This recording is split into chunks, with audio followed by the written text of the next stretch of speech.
into the Jets-Steelers preseason game last night, there were a number of things we as Jets fans wanted to see. We wanted to see what Geno Smith would look like, what Cade Klubnik would look like with more reps. Was David Bailey going to continue his impact that we've seen? How is this secondary going to play out? What was the defense going to look like with all of these new additions and Aaron Glenn now having another week of putting things in? All of those are different things we can talk about, but really I just want to break down and talk about today that drive that the Jets had to open the game. Now, I'm not going to sit here and say because the Jets offense and Geno Smith went 7 for 7, marched down the field, converted 2 third down plays, and scored a touchdown, that all of a sudden this is a Super Bowl contending team. We know that's not true. But what we saw last night gives us the foundation to actually have hope. And let me show you exactly what I'm talking about. The drive started as we've seen before with a first down run kind of up the middle. It doesn't really go anywhere. It's not because of bad blocking. It's just that there were players left unblocked and they were the ones that were able to make the play. So now we're looking at a 2nd and long. This is traditionally a great place for a pass. And so the Steelers are going to bring pressure. But watch how Geno Smith handles this pressure. Watch what he does with it. Look how calm and collected he is. He stands there. He sees everything happening. He sticks in the pocket and he makes a throw to A.D. Mitchell, who then also is strong on the ball and lunges for the first down. Now, am I saying this is a perfect play? By no means.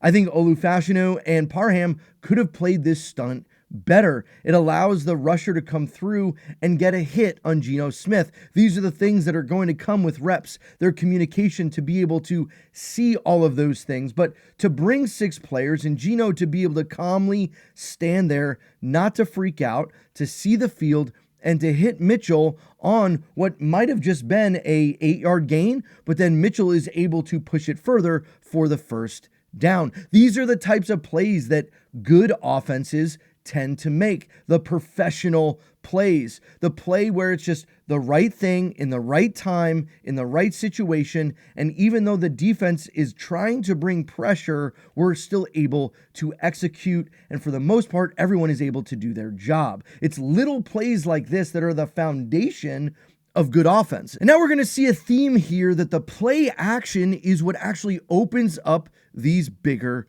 plays. Now, I will say when I first saw this play, and I'm still not sure, it looks like Braylon Allen went the wrong direction on this. I'm not positive of that, but either way, the play action happens, and Geno Smith is able to find an open A.D. Mitchell for a big gain down the sideline.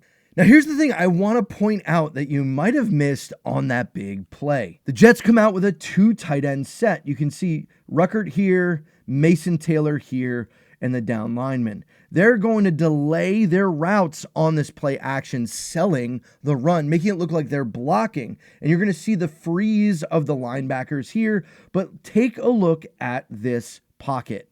Look at the time and the pocket that Geno has to make a decision. And even if A.D. Mitchell isn't open, he could have easily scrambled for 4 to 5 yards if needed. It's such an easy decision because of how the play is designed. So what do we follow up that big pass play with off of play action? Well, we're going to follow a run. And now this is where we're going to see the right side of our offensive line show some of its run blocking dominance. Membu is going to move people along with the double team of Tippmann and Myers on the nose guard. You're going to see a pretty simple and easy run where we're taking it pretty vanilla. But if this is Breece Hall, I could easily see him bouncing it outside and getting even a larger run off this. Let's take a closer look at this play. I do have one critique of this play, but it's not on the offensive line. Our offensive line here handles their defensive line. It's Mason Taylor, who's going to move into the inline tight end right on the side of Membu, and he's really not going to get his head and shoulder pads across the front of that crashing down outside linebacker, which allows for this play to be tackled for a shorter gain than I think it could have been. But you see, if he had been able to make that block, here's the opening for it to run through. Even with that being said, Allen makes a good strong run, gets 5-6 yards. That's a solid run, and our line is the one that moved all of them. Those are the things that I'm looking at and going, okay, these are building blocks to keep moving on. But what about when the ball gets put in third down situations? Let's take a look at those third down conversions though and see how it is this team handled those difficult situations. So after the tip pass, Parham catches it. We're stuck with a 3rd and long. And now we need to see, okay, what is the play call going to be? What does our offensive line look like? But particularly, watch Geno Smith. Trips on the right with a tight end on the inside, hikes the ball and frees it right here. Look at this pocket. Now, that's a little bit more right here from Olu getting underneath. It's going to cause the step up, but it's not going to phase Geno. I'd like to see that inside shoulder a little bit more. The way Membu has his hands on him, he's redirecting. Fashanu gets beat a little bit off the line. Not perfect, not necessarily the best pass blocking I've seen from Olu, but it's going to be okay because Geno is going to step up in the pocket and he's going to hit Mason Taylor. He's able to recognize the matchups he's got. He's got single coverage here, single coverage here, single coverage here, and then you've got this safety right here. But he's going to make a quick throw, and you're going to see the route be a little bit short of the sticks, but Mason Taylor is, again, like A.D. Mitchell earlier, is going to be able to pull in the catch, even though the throw is just slightly behind him, and move forward from the catch just enough to get that first down. The big thing I want to watch how wide these rushers are. Look how wide you have 51 and 56, and the Steelers have a solid pass rush, even without TJ Watt in there. Nick Herbig and others are able to get to the quarterback. So as we step here, you can see it's a really good step off from Olu, and he has help here from Braylon Allen. Braylon steps up because he sees the blitzing linebacker, and that's what gives the edge there. Membu's taking care of his side. Olu protecting the blind side, running him just far enough that it allows Geno to step up because Braylon Allen stepped up there as well. If Braylon Allen doesn't step up as quickly as he does, Geno can't step up in the pocket, and it's more than likely going to be either a pressured throw or Geno's going to get hit or even a sack. The Jets lose yardage on their next run, mainly because of a late shift by the Steelers. It was a good defensive play. It puts them then in 2nd down, where on their 2nd down play, they actually do something really interesting that I'm very much looking forward to see happen once Breece Hall is back out there. I want to take a look at that play before we go to 3rd down. I know we said we go to 3rd down, but this is important because it has multiple shifts. You see Mason Taylor shifting over to the other side, then Allen shifting outside. We've now spread everyone out. And now it's going to let Geno Smith and the offensive line diagnose everything. The line gets to see, okay, if someone's coming, it's most likely going to be Queen, maybe the other linebacker here. He's going to show, but then he's going to try and drop. We're going to take the easy play. First look for Geno is going to be the left side where the trips are, because you can tell right away he's thinking, I've got 1, 2, 3.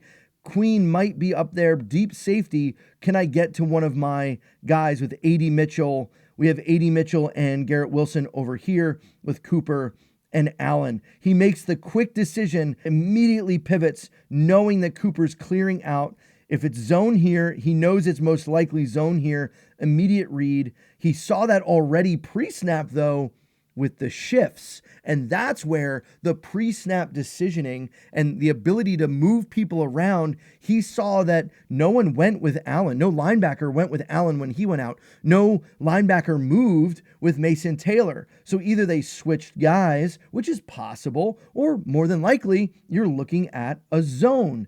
And that's exactly what it is. It's a safe zone on 2nd down. They're just trying to keep you in a long 3rd down situation. So we're going to take the 5-yard play right here, easy, right there to Allen. Oftentimes, we're going to see Breece Hall in that situation, and I love the utilization of the running back in that way. That's something that we need to see more of, seeing Braylon Allen and Breece Hall and Isaiah Davis, these guys who can make plays, get them out in space, not just inside the tackles, but little plays like this is great to get them involved in the game, even if they're not getting 15, 20 carries but we're moving it around. And so that then sets up a third down and manageable. It's not a third and long. It's probably 3rd and 6, something along those lines. And now here's where we're going to get to see Garrett Wilson do things that only Garrett Wilson can do on this team. That's why he's a captain. That's why he's an absolute stud. It's why when he went down last year, our receivers couldn't get separation. It's so easy to take for granted route running like this. So here it is, 3rd down. We got 3 wide receivers, 1 tight end, Braylon Allen in the backfield. And you're just seeing like a base setup here, 2 safeties high. Looks like man coverage. And you've got this wide rusher out here coming on Membu. And so wide rusher on Olu. And we saw this a lot in most of the Steelers base package. You had 2 big guys kind of over the centering guards and then 2 wide rushers. And when it's TJ Watt that's one of these, it makes it even more difficult. That's where you'd have Mason Taylor chipping. But we didn't have that. So here we are, another opportunity to see, okay, what does Geno Smith look like on 3rd down when it matters? We're in field goal range. We can't take a loss. We don't want to turn the ball over.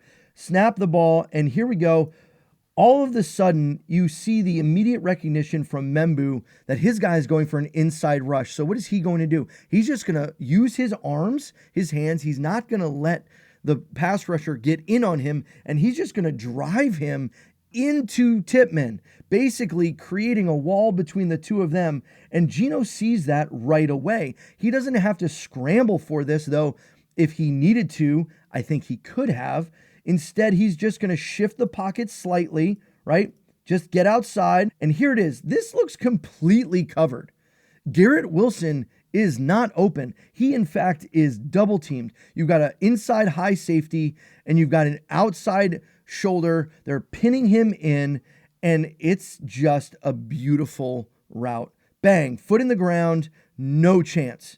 Asante Samuel Jr., I think that is, has 0 chance. Garrett Wilson, out route, Geno Smith changing the pocket. And then what do? We follow it up immediately after that with another play action for the touchdown. I think our use of play action, our use of shifting the pocket in this first drive gave me the hope that what we're looking at is an actual NFL offense. That sounds kind of ridiculously a low bar to say, but our offense last year looked so bad, so atrocious that you could not even, I feel like we wouldn't have beat most college defenses with the guys we were putting out there, getting no separation. We had Brady Cook throwing meatballs all over the field. We just couldn't get anything going. Our only offense was to hand it off to Breece Hall and pray something good happened.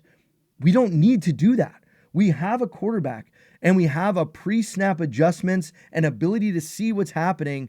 And we have an offensive line that can give Geno the time to make these types of plays, a gentle shift of the pocket. So now when we come to a play action play, a beautifully designed play, we're in the red zone. That's when you start to call your plays that you've designed to get safe, good throws that can get you a touchdown. And we've run the ball only a few times, but knowing what we want to do, we're here with 2 tight ends. This time it's Ruckert and Jelani Woods, and you've got Mitchell and Wilson on the outside. I think this single back kind of formation is going to be something we see a lot of. Jelani Woods wide open, basically like a tight end, little just delay route, easy touchdown. You are not taking down that big man. He may not be as big as Darrell Washington, but you are not taking him down. So what are my main takeaways? I could go through and talk about all kinds of other things, but here's what I'm pulling away from watching this first drive. I'm not overreacting. I'm not saying the Jets are going to have a top 10 offense.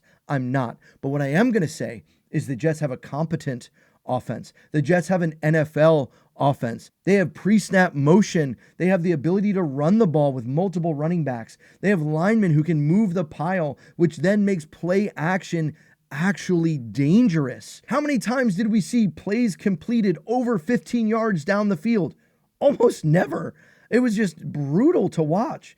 And so now what we have is the ability to throw low and our tight ends make a catch and get a few yards. You've got wide receivers getting separation and our quarterbacks stepping up in the pocket in time and on time to deliver those balls because the offensive line is doing the job it needs to. The backs are doing their job in coverage. Like, these are all those little things that make up a winning offense. Does this all of a sudden mean the Jets are going to win 10, 11, 12 games? No. It also means, though, that the 5.5 number Vegas has given, I think, is a little bit too low, because if you have a competent offense with a defense that I think is going to be much improved, and we saw that in this game with 2 interceptions, it really makes you think, hey, I could at least look at our schedule and see 6 wins definitely with an offense that can play like this. Now, obviously, every possession will not be this well performed, this scripted.